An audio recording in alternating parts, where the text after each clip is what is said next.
Dear son, today date of 6 June 2026 और today I am very sad and today I am very happy and also little bit sad.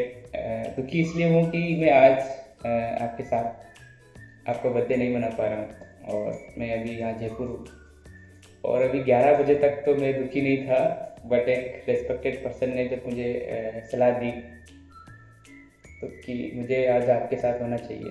उसके बाद जब मैं नहीं हूँ तो मुझे मेरी मिस्टेक्स का मुझे अंदर से फील हो रहा है थोड़ा। और वैसे मैं I never worry about things which is not could not happen by me. I always focus on what can I do next time. So अभी जो गलती हो गई है ठीक है, आज मैं आपके साथ नहीं हूँ। दुख इसलिए ज़्यादा है क्योंकि आज आपका फर्स्ट बर्थडे था और मैं आपके साथ नहीं हूँ, लेकिन मैं खुश हूँ क्योंकि आप मेरी लाइफ में आए। तो आज मैं खुश इसलिए नहीं हूँ क्योंकि आप मेरी बुढ़ापे के सहारा बनेंगे, आप मेरी लाइफ में आए तो, क्योंकि मेरे पास पर्याप्त एसेट्स हैं जो कि मेरी लाइफ को इजीली सरवाइव करने के लिए सफिशिएंट है। और मैं खुश इसलिए भी नहीं हूँ क्योंकि मेरे कोई सपने हैं, अधूरे सपने जिन्हें आप पूरे करेंगे। Most of the parents most of the parents most of the parents अपने अधूरे सपनों को अपने चाइल्ड्स के ऊपर थोपते हैं। इवन मैं कहूँ तो उनसे पूरा करवाने की कोशिश करते हैं, जैसे जो वो अपनी लाइफ में नहीं कर पाए, जैसे कुछ भी आईएएस नहीं बन पाना, डॉक्टर नहीं बन पाना, XYZ जो भी हो, जो कि वो अपने बेटे से चाहते हैं कि वो उसे पूरा करे। तो ऐसा कोई मेरा सपना नहीं, मेरा एक छोटा सा ड्रीम है। तो मेरा सिर्फ एक ही सपना है, वो है कि मैं नई नई चीज़ें सीखूँ, मेरे नई जगह जाऊँ, नई किताबें पढूँ और जीवन को एक ढर्रे पे न चलने दूँ, एक आसान ज़िंदगी ना जीऊँ। बस मेरा इतना सा ही सपना है जिसे मैं बखूबी अब तक निभा रहा हूँ और मैं आपके ऊपर डिपेंडेंट भी नहीं। तो सवाल ये है कि तो मैं आज इतना खुश क्यों हूँ? क्योंकि आज आप मेरी लाइफ में आए थे 6 जून को। उसके बाद मेरी लाइफ में काफ़ी पॉजिटिविटी आई और पिछले एक साल में मैंने पेरेंटिंग लव का जम के फ़ायदा उठाया। आई मीन जम के कहूँ तो जम के इंजॉय किया।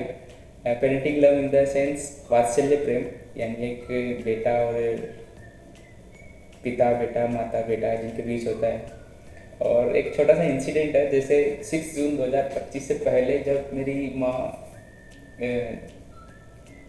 मैं कहीं जब बाहर जाता था 10 किलोमीटर या 20 किलोमीटर या अदर सिटी में जाता था, तो मेरी माँ हर 10 एक मिनट में कॉल करती कि यार कहाँ पहुँचा, कहाँ नहीं पहुँचा। फिर आधे घंटे में कॉल आता था, खाना खाया कि नहीं खाया, इस तरीके से कॉल आता। मैं सोचता था कि यार कि मेरी माँ इतना परेशान क्यों होती है, क्या मैं छोटा बच्चा हूँ या नहीं हूँ। एक उसी इंसिडेंट पर जब आप एक बार ननिहाल गए हुए थे और आप मेरी सिस्टर के साथ बाइक पर आ रहे थे, ये नहीं है कि मुझे मेरी सिस्टर के ड्राइविंग की स्किल के ऊपर मुझे भरोसा नहीं, लेकिन फिर भी जो डिस्टेंस थी अप्रॉक्स 95 किलोमीटर अप्रॉक्स वो डिस्टेंस थी, उस डिस्टेंस में मुझे इतना डर लग रहा था कि कहीं बाइक में गिर जाए, कहीं कुछ ना हो जाए, कुछ गलत चीज़ ना हो जाए।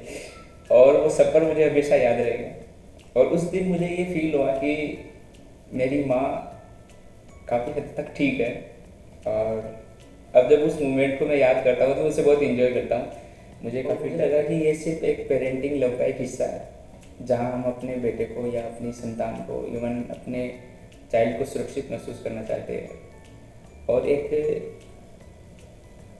ऐसे ही एक और किस्सा है। एक बार एक रात को 2 बजे के अप्रॉक्स आप बीमार हो गए थे और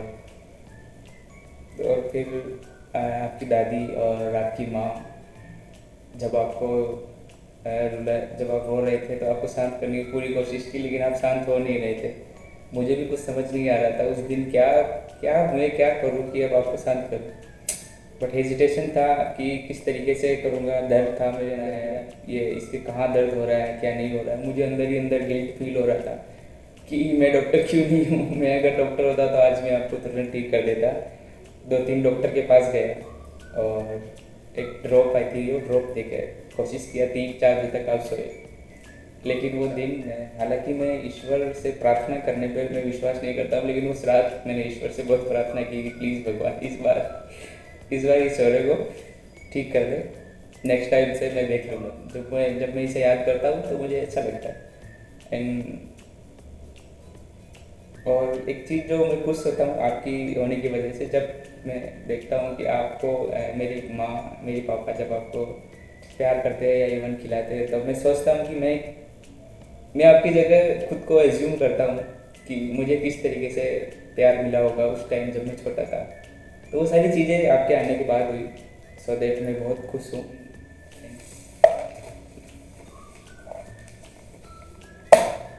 और अभी नया नया पेरेंट्स बना हूँ, तो शायद कुछ सारी चीज़ें और सीखनी होगी मुझे। Happy birthday. आज मैं आपके साथ नहीं हूँ, प्रॉमिस करता हूँ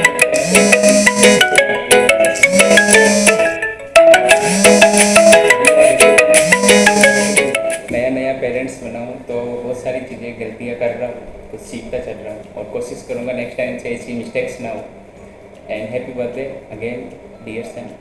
आप ऑलरेडी बहुत ही एक्टिव और खुश मिजाज है, फिर भी मैं ईश्वर से कामना करता हूँ कि आप एक अपने लिए, अपने सपनों के लिए ज़िंदगी जिए, बची हुई जो भी। इवन मेरी उम्र भी आपको लगे ऐसा ऐसा एक बार शायद बाबर ने हुमायूं के लिए किया था। मैं तो चीज़ों में बिलीव नहीं करता, मगर थैंक यू सो मच।